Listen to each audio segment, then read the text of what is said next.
माननीय सदस्य श्री थोल थिरु मावल वन जी।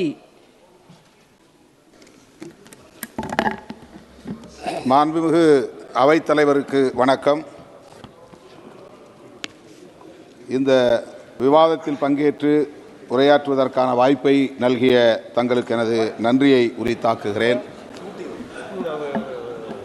பஹல்காமில் நடந்த பயங்கரவாத தாக்குதலில் அப்பாவி பொதுமக்கள் 26 பேர் படுகொலை செய்யப்பட்டனர். அந்த தாக்குதலை வன்மையாக கண்டிப்பதோடு உயிரிழந்த 26 பேர் குடும்பத்தினருக்கும் எனது ஆழ்ந்த இரங்கலை தெரிவித்துக் கொள்கிறேன். பாதிக்கப்பட்ட அந்த குடும்பத்தினரின் நலன்களுக்கு அரசு என்ன இழப்பீடு தந்தது என்கிற விவரம் தெரியவில்லை.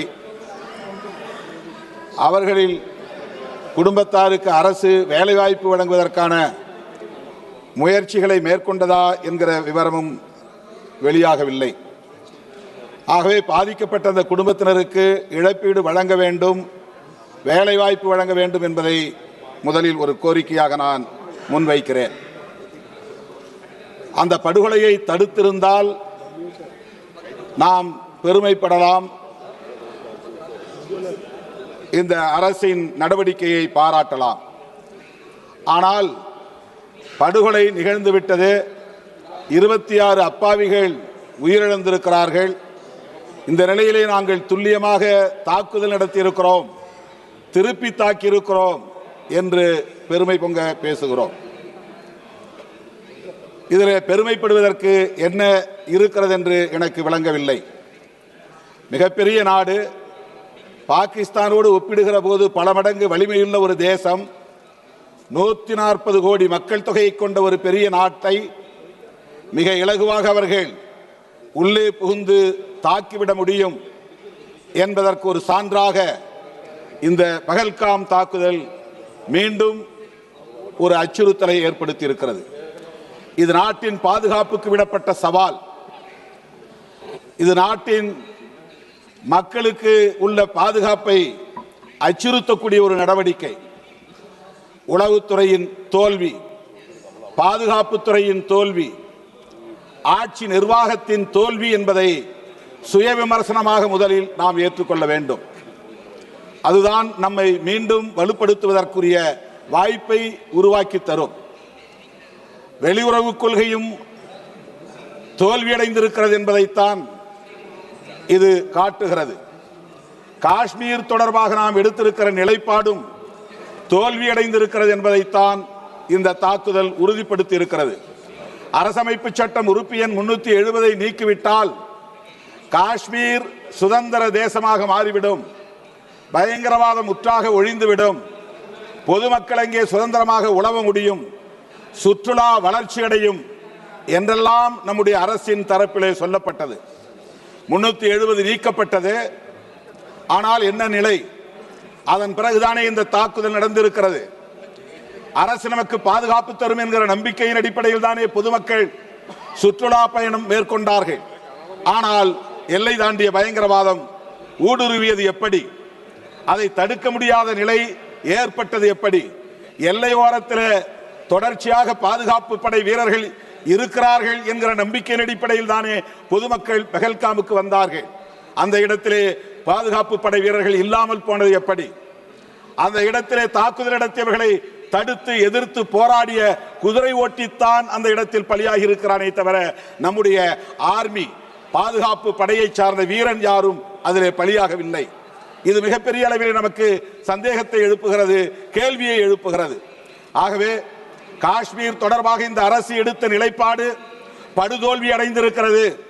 அரசமைப்பு சட்டம் உறுப்பு எண் 370 நீக்கப்பட்டது, படுதோல்வி அடைந்திருக்கிறது என்பதை ஒப்புக்கொண்டு காஷ்மீர் ஜம்மு மாநிலத்திற்கு மீண்டும் மாநில அந்தஸ்தை வழங்க வேண்டும் என்று அரசுக்கு நான் வேண்டுகோள் விடுக்க கடமைப்பட்டிருக்கிறேன்.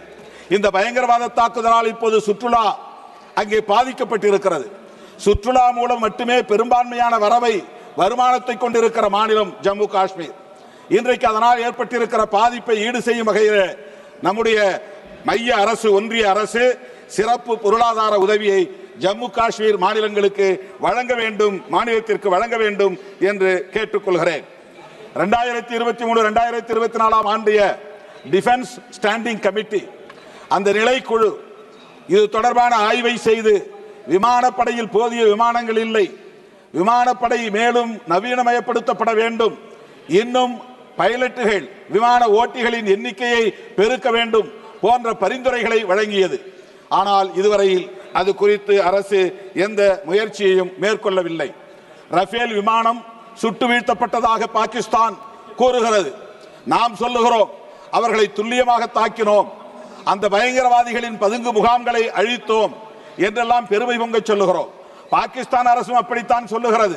ஸ்ரீநகர், ஜம்மு, பூஜ், பத்திண்டா போன்ற பல பகுதிகளை சுட்டிக்காட்டி இங்கெல்லாம் நாங்கள் தாக்குதல் நடத்தியிருக்கிறோம், ரஃபேல் விமானங்கள் 2 விமானங்களை சுட்டு வீழ்த்தியிருக்கிறோம் என்று சொல்லுகிறார்கள். இது எது உண்மை என்பது நமக்கு தெரியவில்லை, பொதுமக்களுக்கு புரியவில்லை.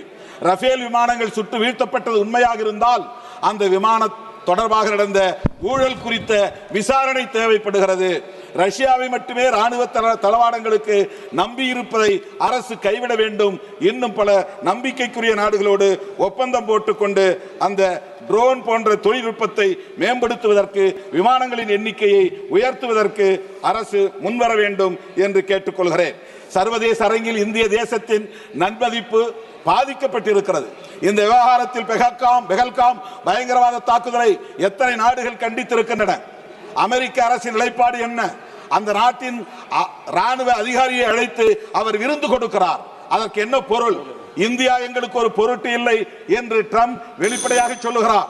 இந்த போரை நான் தான் நிறுத்தினேன், இந்திய அரசு நிறுத்தவில்லை என்று சொல்லுகிறார்.